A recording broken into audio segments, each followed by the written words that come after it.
iPhone 17 tanlarmidingiz yoki Samsung 25 Ultra'ni? Deb emas, oxirat hayotini tanlarmidingiz yoki dunyo hayotini deb savol bersam, nima deb javob bergan bo'lardingiz? Kimki bir mahal namozni 5 daqiqada o'qib, ammo qo'lidagi telefoniga 25 daqiqa termilib o'tirgan bo'lsa, bilsinki u sajda qilgan Robbisining emas, qo'ldagi telefonning quli bo'libdi.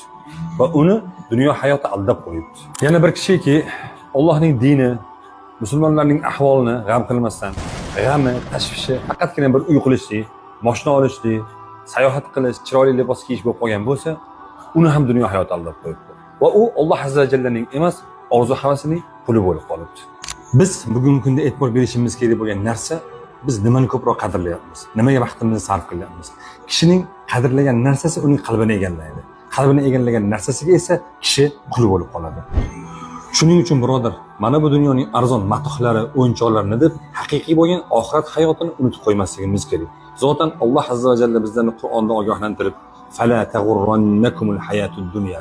Sizlarni dunyo hayoti aldab qo'ymasin demadimi? Vassalomu alaykum va rahmatullohi va barakatuh.